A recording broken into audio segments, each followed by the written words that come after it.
Welcome to மெஹர்ஜான் kitchen. இன்றைக்கி நம்ம டேட்ஸில் sweet செய்ய போகிறோம். கசூர் ஸ்வீட் எப்படி செய்யுதுன்னு பார்க்கலாம்.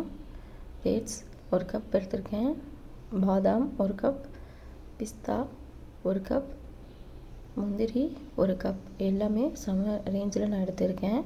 கசகசா ஒரு 2-3 வரைக்கும் டேபிள் ஸ்பூன் எடுத்து வச்சுக்கலாம். நெய் 2 tablespoon, honey 2 table spoon,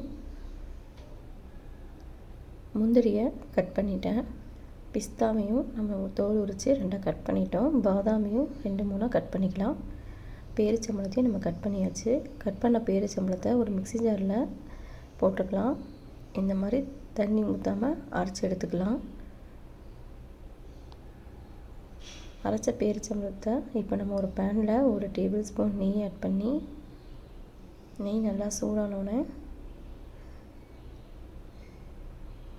பிஸ்தா, முந்திரி எனக்கு கொஞ்சம் பெரிய சைஸாகவே கட் பண்ணியிருக்கேன். நீங்கள் இன்னும் கொஞ்சம் வேணும்னா இன்னும் கொஞ்சம் சின்ன சைஸாகவும் கட் பண்ணிக்கலாம். இப்போ இந்த நட்ஸை நல்லா வதக்கிக்கலாம். ரொம்ப மொறுமொறுன்னு வதக்க தேவையில்லை. 1 மினிட் நல்லா அதை வதக்கிக்கலாம். இப்போ அதை ஒரு பாத்திரத்தில் மாற்றி வச்சுட்டு அதே சட்டியில் நம்ம இனி கொஞ்சம் நெய் சேர்த்தி நம்ம அரைச்சி வச்ச பேரிச்சம்பழத்தை நல்லா குக் பண்ணிடலாம். இந்த மாதிரி நல்லா மசிச்சு விடும்போது சீக்கிரமாக வெந்துடும். இந்த மாதிரி மசிச்சு விட்டுக்கிட்டே இருக்கணும்.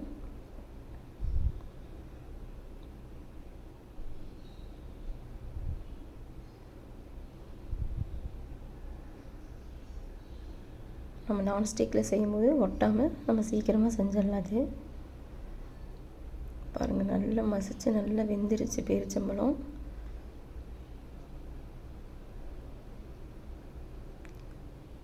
கிளறிக்கிட்டே நம்ம எடுக்கணும், அப்போ தான் சீக்கிரமாக குக் ஆகும். அது கூடயே நம்ம இப்போ நட்ஸையும் சேர்த்திக்கலாம். அதையும் நல்லா மிக்ஸ் பண்ணிடலாம்.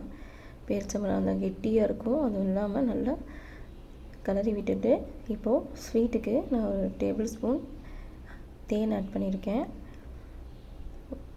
கசகசா 1 டீஸ்பூன் இது ஆட் பண்ணிக்கலாம்.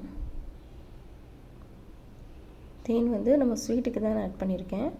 டேட்ஸோட ஸ்வீட் கொஞ்சம் கம்மி இருந்ததுன்னா நீங்கள் 2-3 டேபிள்ஸ் வரைக்கும் தேன் ஆட் பண்ணிக்கலாம். டேட்ஸில் நல்லா ஸ்வீட் இருக்குது அப்படின்னா நம்ம 1 tablespoon 1.5 tablespoon add பண்ணால் போதும்.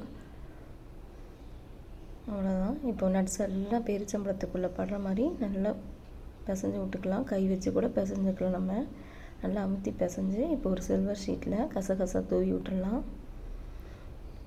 நம்ம தாங்குகிற சூடு வரைக்கும் இதை நல்லா இந்த மாதிரி ரோல் பண்ணிக்கலாம். கசகசா எல்லாத்து மேலேயும் நல்லா படும். அந்த அளவுக்கு இந்த மாதிரி ரோல் பண்ணி நம்ம ஒரு 15 மினிட்ஸ் அந்த சில்வர் பேப்பர்லேயே உருட்டி எடுத்து வச்சிடணும். 15 மினிட்ஸ்க்கு அப்புறம் நம்ம இந்த மாதிரி கட் பண்ணணும். ரவுண்டு ஷேப்பில் கட் பண்ணணும். இப்போ இது மாதிரி எல்லாத்தையும் நான் கட் பண்ணி எடுத்துடுறேன்.